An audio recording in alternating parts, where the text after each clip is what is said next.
it along the clay on the inside. And I don't know if any of you have experienced it yet or not, but if your clay gets dry on you while you're doing a pool, that's when it goes offset, because your hand sticks to it and it warps it. You're like, oh man. So hydration is super important, okay? So again, my left hand is on the inside, my right hand is on the outside. I'm pushing out with my left hand, creating that ridge. My right hand gets underneath that ridge and starts to pull that ridge up. And then as I'm doing that pull, I'm putting more pressure on my right hand than my left hand, which is making it go in. Okay? Then I compress that lip. Now I want to start to turn this into a bowl shape more. So I made my ridge again, hydrating it again. And I'm just barely touching the surface when I'm doing this so that it doesn't change the shape of the piece.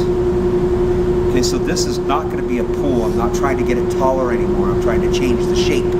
So I'm going to have more pressure on my inside hand pushing out. My outside hand is there just for support. Okay, and I'm going to start at the top here, and kind of about midway at this point, if you will, and I'm going to start to push out. So what I'm trying to do is get this to be a little bit wider, if you will. Okay. So I widen it up there for a little bit, and then I'm going to start to widen the outside as well, or the bottom. Okay, so I'm reaching in here and compressing that clay and making sure my base clay is nice and smooth. Doing a hydration. Okay, so again, I think I'm going to slow it down just a little bit more now.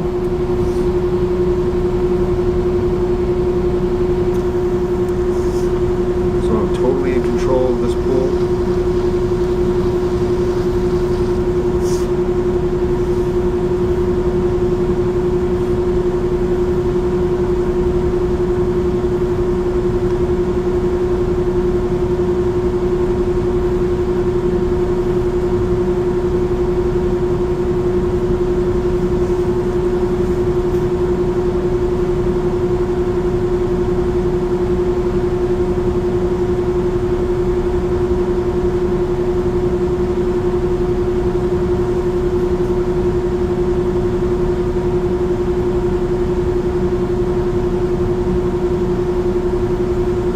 So some of you kind of want to do like really rounded forms, and the trick to that is using different tools to help you out with that. So there is the rubber rib,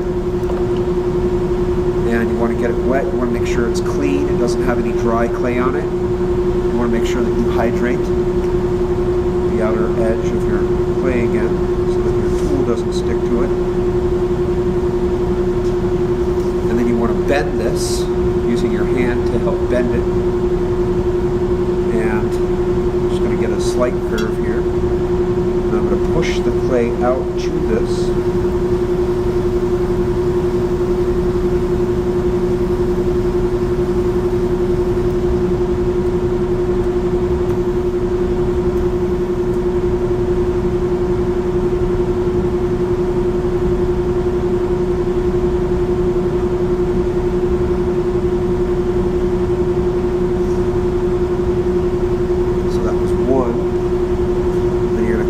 Off, do it again.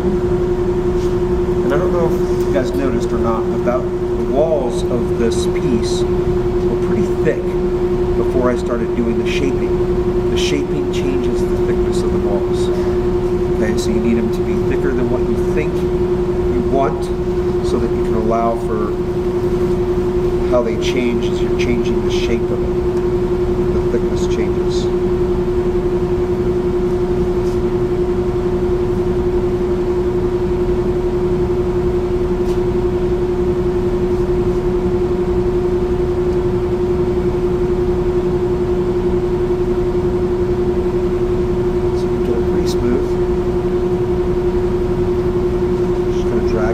Without my around on the inside to try to get rid of some of those marks.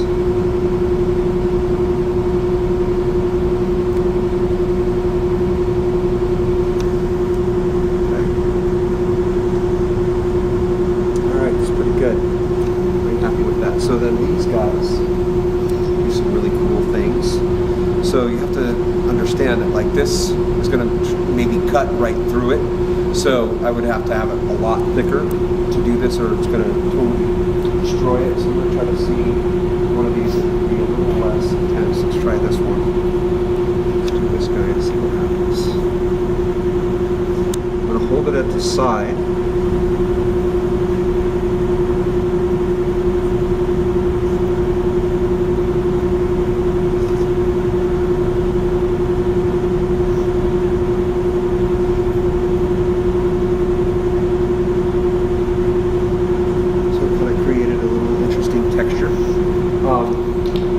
Lots of these different tools do different things. Just kind of got to experiment and see what happens. So I'm not going to be pushing really hard, but I'm just going to create some little ridges here.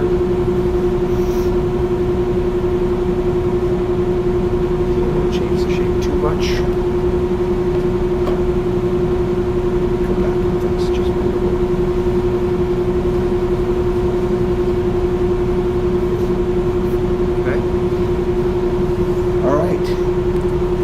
So this is, I'm going to call this done. So before I take it off, I'm going to cut underneath it. And so I'm only going to use one hand that I've wrapped it around. I'm going to keep this wire pretty taut, and I dragged it underneath. So now as it starts to dry and shrink, it will move on the bat. If you leave it on there and you don't cut it off, it's going to shrink and it's going to crack because it's stuck on the bat. I dragged a little air underneath there and I actually cut it off the bat, okay? And then to get the bat up off the wheel, take your needle tool and gently get it underneath there, just a little bit. You don't want to break your needle tool, so you're just getting it underneath there and slightly lifting it so that you can get your fingers underneath it, and then you can simply lift off your bat, okay?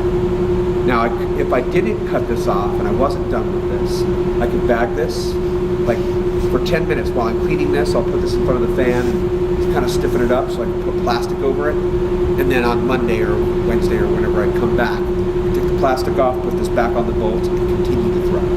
That's the beauty of the bat, okay? All right, so we have